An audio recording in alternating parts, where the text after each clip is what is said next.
זה האופנוע שלי בעיקרון, יוסנג 250R. אופנוע כיפי, נוסע מהר, חזק, וכמה שאנשים אומרים, הוא גם אמין.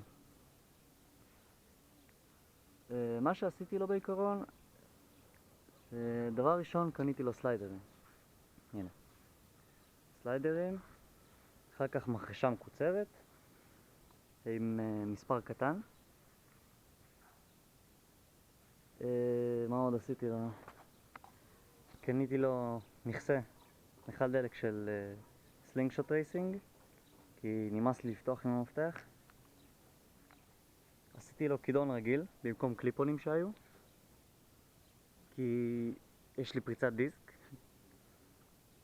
צבעתי לו את השטות הזאת, ומה עוד עשיתי?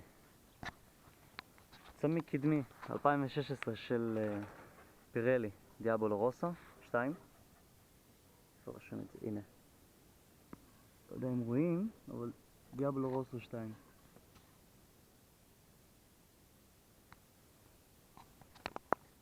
מה עוד עשיתי לו?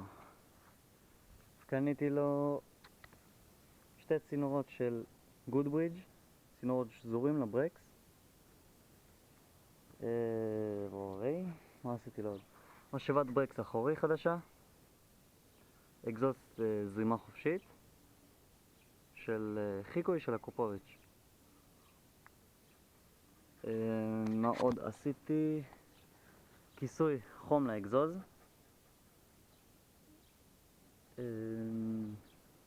וזהו בעיקרון. ומדבקות למכל.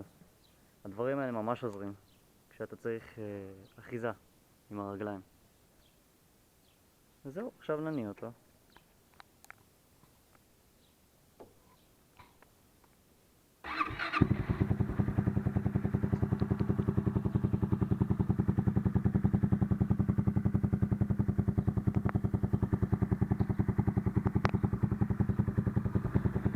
מוכר, כן?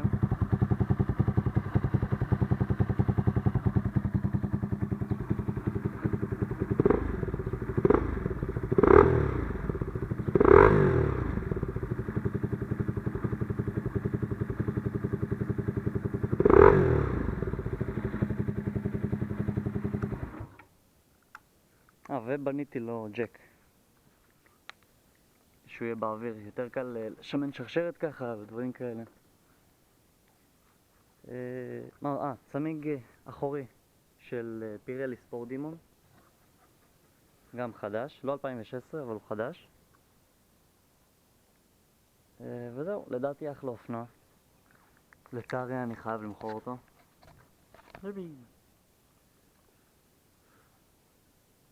ואני מקווה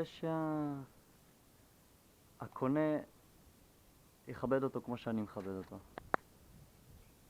וזהו, מבחינת חלקים, יש ליוסנג הרבה חלקים בשוק. ואגב, כל מה שאמרתי באופנוע, יש לי את החלקים המקוריים שלו כמובן. יאללה ביי.